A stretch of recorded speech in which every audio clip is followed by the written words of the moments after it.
Listening to some of the stories featured here reminded me of something that happened during my holiday this past Christmas. I went on a family vacation with my dad, mom, and brother to Tasmania, which is this big island to the south of Australia. I wasn't terribly interested in the trip, just wanted to spend time with my family, so I left all the bookings to my dad. And after this, I never will again. He has his own Airbnb that he manages, so I thought he would be able to find decent places on his own. But I guess that's my fault for assuming the best. When we rocked up to the Airbnb that my dad had booked, the first thought I had was, if I wanted to sell drugs, I would probably do it here. My mom wasn't impressed at all and was already telling my dad off for booking it. I didn't say anything though. Maybe the inside would be nicer. But it was a dingy little house.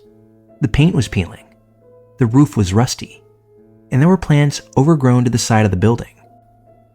Almost as if they were grown into the actual foundation and the wooden planks of the house. There were 3 entrances. The first one I worked out was the entrance for the host. It looked okay, not as bad as our entrance, a little tidier even. It went downstairs, so we figured out after a while that the host most likely lived below us. The second entryway looked like it was the main entrance to the house, but it was sealed shut. The door looked like it would break down if anyone was to even push on it slightly, and it was obviously unused. The third door was ours, and aside from the overgrown plants lining it, it was fairly normal. From the looks of it, we figured out later that it looks like the host had divided the house up somehow. She lived below. We rocked upstairs. But there was one half of the house upstairs that just wasn't accounted for. It's hard to explain, but the space we occupied only made up half the house, and it only went up to the main entrance that I spoke of, which was exactly in the middle of the house. We checked in, which consisted of grabbing the keys from the outside lockbox. The host had never contacted us up to this point. All was well on the inside. It looked a little bit old, but it wasn't creepy from the get-go. Now, I did notice some odd things, and I only mentioned this to my dad. There were a bunch of antique instruments displayed at the entrance, and right on the top of one of the pianos were 3 things that looked like urns.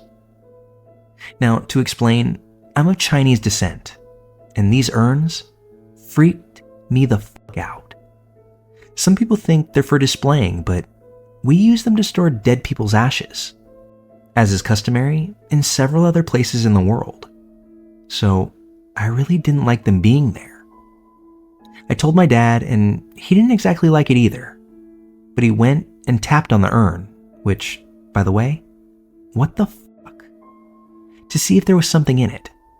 And from his tap, he couldn't quite tell, but he did mention that the one that he tapped was definitely one used for ashes. It had scripts on it for like safe passage to the afterworld, at least from what he could make out. After I stopped freaking out, I went and called dibs on the biggest room, but then noticed that there were heaps of mirrors all around this room. Again, another thing, not sure if it's Chinese necessarily, but we don't like sleeping with mirrors facing us when we were in bed, at least if we can help it. So I went to move one of them, which was smack bang in front of the bed. It was leaned up against a door, and when I took the mirror away, the door actually opened a little bit. The placement of the mirror and the door being ajar freaked me out a little bit more, so I got my dad, and we decided that it was better that I slept with mom in another room, and he would take this room with my brother. Again, my dad being dad, he opened the door a little bit and shouted, "Hello," before I told him to shut up. I had a peek inside, but I couldn't make out much, only that it was dusty and seemed to be a part of the other half of the house.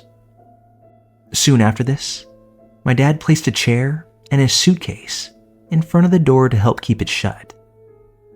Now, fast forward to that night, everyone was sleepy and headed for bed. I stayed up a little late because I had some emails from work to catch up on. and I went to work in the living room area. At one point in the evening, likely no later than 11:30, I felt like I heard a few thumps coming from above me.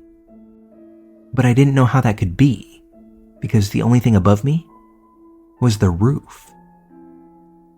It sounded like footsteps, and then they were followed by the loudest and most horrendous noise. It sounded almost as if a train was on top of me, screeching like steel on steel, and it lasted for about 10 seconds. I literally froze at that point. I didn't know what to do. I thought my dad would come check on me, but no one ever did.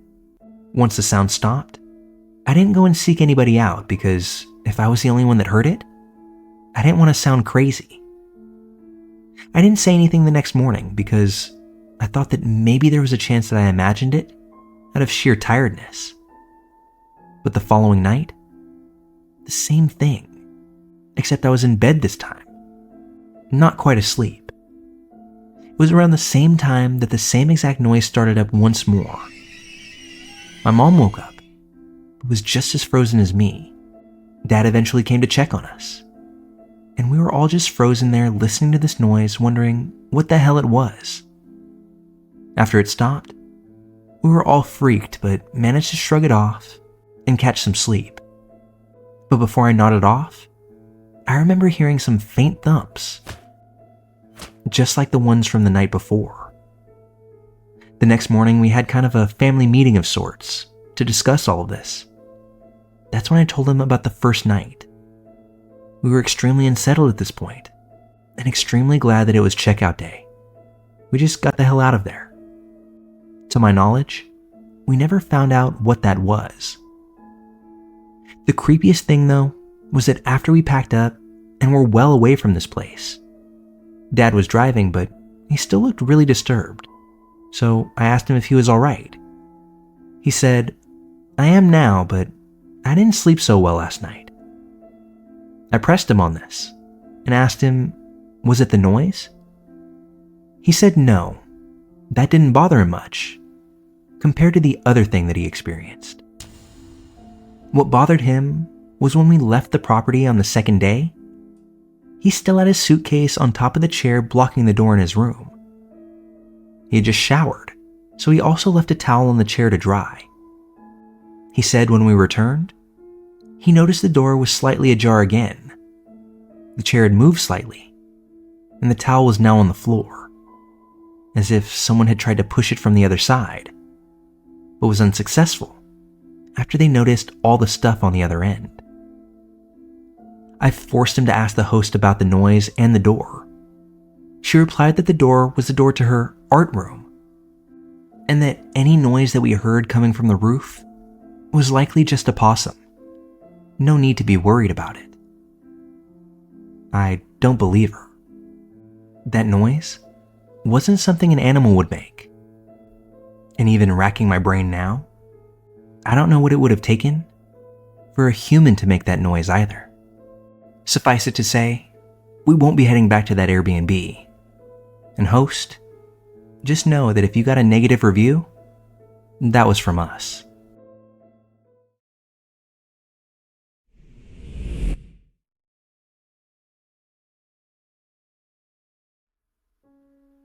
I'm going to keep some of these details vague because I seriously don't want the host to find out that I shared this story. I don't think they would approve. And while withholding some of that stuff, I'll still try my best to make this as comprehensive as possible. I spent a year studying in Mexico recently, and as you do on exchange, I tried to travel as much as I could. Between the semesters, there's a big break. And between myself and my buddy that I spent most of the time with during the exchange, we decided we'd go on a longer backpacking trip through Mexico together. We had a rough plan on where to go and what we wanted to see, but we hadn't even booked our flight back yet, nor were we sure from where we would take it from. We wanted to keep things flexible. We had an amazing time, and a few days before our trip ended, we finally decided we would take our flight from a city that was close and had some really cheap flights. But the city itself didn't really have anything to offer. But on Airbnb, we found a room very close to the airport, in a house with a pool, and we thought we'd treat ourselves to a relaxed pool day at the end of our trip. It turned out that the hosts were a family. The husband was Mexican, the wife was from Europe, and was even fluent in our native language. So we arranged that we would take a bus to the airport and that they would pick us up from there. When we finally arrived in the city, it was already dark, and the bus driver refused to drive us to the airport, since it wasn't directly in his route, so he basically dropped us off on the highway. That was already a pretty shitty situation to begin with, standing with our backpacks at the side of the road in the middle of nowhere, in a not-so-safe region of Mexico. But I called the hosts, sent them our GPS location, and they said, no problem. They'd come and get us. So the husband came to pick us up, although it was a rather uncomfortable situation to be getting into a car with a stranger in the middle of nowhere. It also didn't help that the guy looked like Danny Trejo, without a mustache, and as I did my best to make small talk with him, he only gave single-syllable answers or straight out ignored me. Well, he's just not a big talker, I thought, and I hoped that we would arrive soon. Looking back now, I can see a million red flags, but for some reason, at that time, we just didn't see them. Either we were too tired or, to be honest, we didn't really have any other choice than simply going along. So anyway, we arrive, and that should have immediately set alarms off. Once again, we were even deeper in the middle of fucking nowhere. Nothing but fields of sheep and goats around, when all of a sudden, a gravel road branches off from the paved road. And along the gravel, there are about 6 huge mansions, all with 2-meter walls surrounding them, topped with NATO fence, huge gates, and at least 2 gigantic guard dogs per house. When we made it to where we were staying, we were greeted by the wife, a bubbly middle-aged woman that was very talkative and overall very pleasant.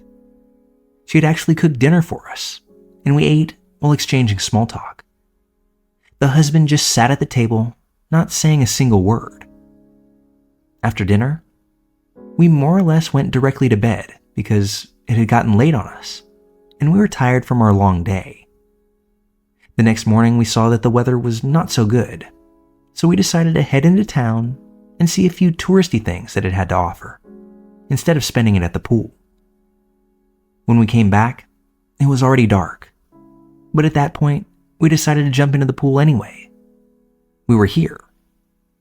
The wife joined us, and at some point, my friend made the mistake to ask how they were able to afford such a beautiful house. It really didn't match the price range of jobs that they were telling us they were doing.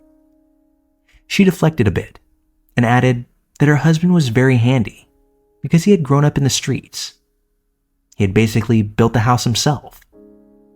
We realized then that it maybe wasn't the best topic, so we broke the conversation off. This was to be the last day of our trip, and we had our flight back home early the next morning. We still had a little mota left that we had bought on the trip, and we thought that it might be nice to smoke a little bit, since it was our last night. But this was a family home, and they had kids around. We thought it might be better for us to speak to our hosts, to see if they would mind. So later on in the evening, we asked the wife if it would be okay if we smoked out on the terrace, which for some reason she found quite amusing and began to laugh. She shouted to her husband, who was lying on the couch watching TV, "Mi amor, the boys asked if it would be okay if they smoked some weed. What do you think?" He just laughed, but didn't give an answer. We looked at her with a dumbfounded expression, and she told us, "Sure, just go ahead." So we went out to the terrace and began smoking our joint. Later, the husband and wife joined us, and we had a nice little chat. This is where things got really fucked up. For some reason, they started asking all sorts of questions about the weed. Where we got it, how much it was, who we got it from, and how much we would have to pay for that back in Europe. They just seemed all too interested in the weed. And at one point, the wife nonchalantly revealed to us, "Yeah, we thought about doing that as a source of income. You know, selling weed. But too many people die doing that because the cartels don't like it." Actually, my husband used to kill people for doing that. This admission immediately sobered me up. Did she just say that her husband used to murder people? And as if he read my mind, her husband added, "Yeah, when I was about 16, I killed a lot of people for the cartel, for money." And the tone that he said it in, it was as if he just said that he used to mow lawns when he was a teenager. I still thought that I must have misunderstood, so I texted my friend who was sitting across the table from me, trying not to make eye contact, because I knew we would freak each other out. He confirmed that I had indeed understood correctly. We discuss what we should do and agree that there's no immediate threat, that we should just stay. Besides, we don't have anywhere else to go anyway, and it's already late. But from here, things got even crazier. We tried to keep our composure and not completely freak out while still making conversation with our hosts. A few minutes later, though, the husband got up and went inside to grab something. He came back with a literal kilo of weed. It was pressed into a brick, and he proceeded to break bits off the brick and roll them into a joint that was about the size of my thumb. And if I had to guess, I would say that there was about 2 grams in there. Of course, he offered the joint to us, but we politely declined, saying that we were already pretty stoned. He seemed a little bit offended, but fortunately for us, he bought our excuse. But wait, because it gets worse than that. A few minutes later, we hear a couple of loud bangs. The wife became a bit uneasy before asking her husband, "What was that?" To which he answered calmly, 9mm, which basically confirmed my suspicion that that sound had indeed been shots. I would say it was around 7, maybe 8 shots, fired pretty quickly after each other. The wife got nervous and asked if we should maybe go inside.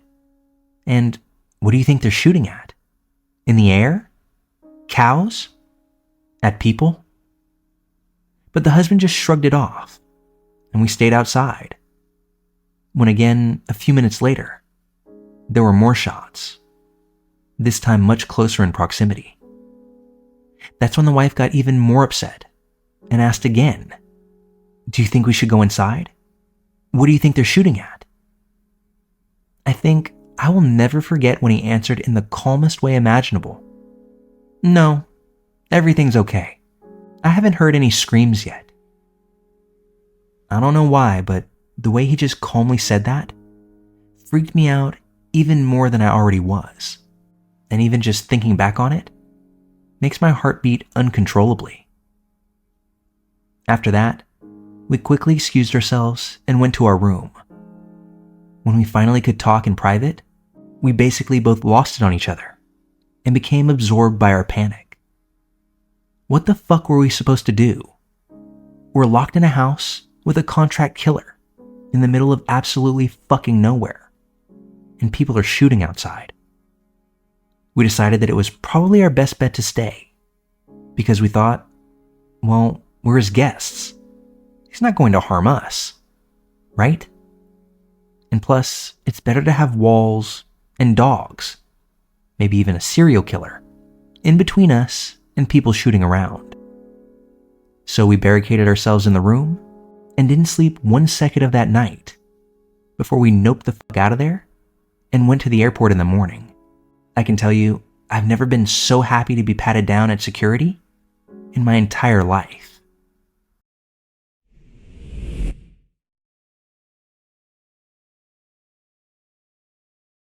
I wanted to share this story as a warning to people.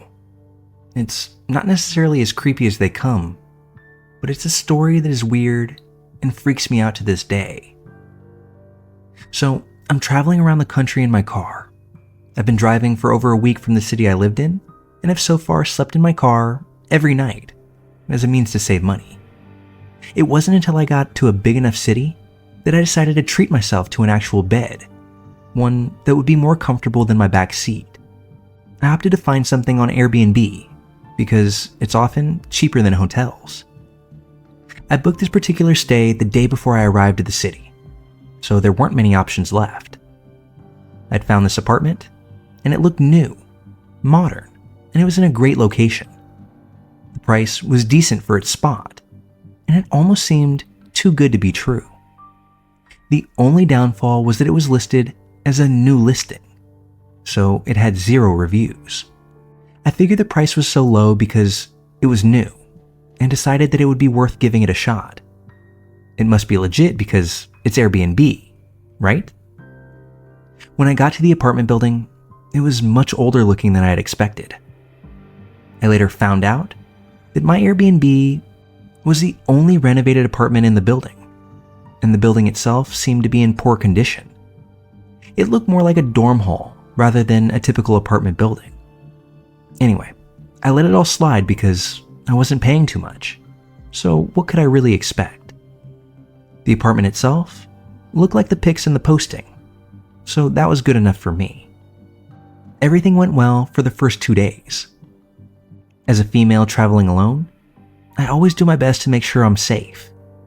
I don't go out when it's dark, and I always lock the door behind me. Every single lock, including the chain thing.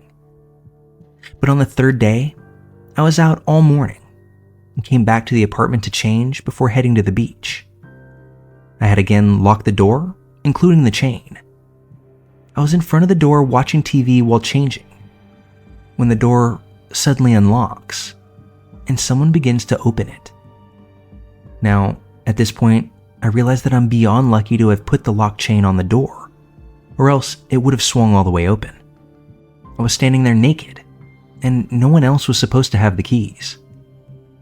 My initial immediate reaction was to say, "Excuse me," before pushing the door shut and locking it once again. It took me a second to wrap my head around it, but I then try to look out the peephole, although I don't see anybody outside of the door. I plant myself and sit in front of the door, both scared and shocked, realizing that whoever this person was could technically still get in here, since they obviously had the keys to the apartment.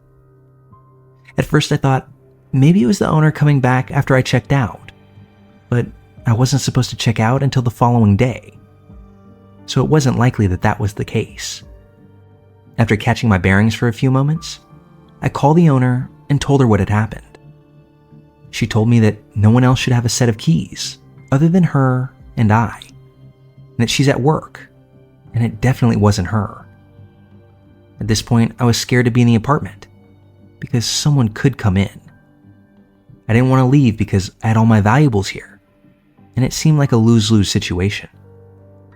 I then phoned my father, who told me that it was not okay that someone else had the keys, and that the host needs to take care of this ASAP. So that's when he called her, and she told him that she would be at the apartment shortly with a locksmith to change the locks and give me a new set of keys. Once there, the host proceeds to tell me that she's only had the apartment for 6 months, and that before I stayed there was only one other Airbnb booking. She also mentioned to me that other than these 2 bookings, the apartment had been sitting empty because she'd been attempting to renovate it, which now makes sense as to why the building looked like absolute shit and didn't match the apartment. She told me that the only possibility for who that was is that it could have been the previous owners or someone related to them. That theory really messed with me. How is it possible that I was gone all day, every day, and then the 10 minutes that I was home, someone tried to come in? Did they know I was there? What were they coming in for? If this apartment has been sitting empty for half a year, maybe that's something they did frequently. Or maybe they just saw me come in and tried to do something to me? These questions are constantly flowing in my mind. I just know that I'm lucky that I put the chain on the door. Or else, well, I don't even want to know what else could have happened. Beyond this stay, I won't be staying in an Airbnb that has no reviews or seems too good to be true. Because if it fits that bill, it's likely too good to be true.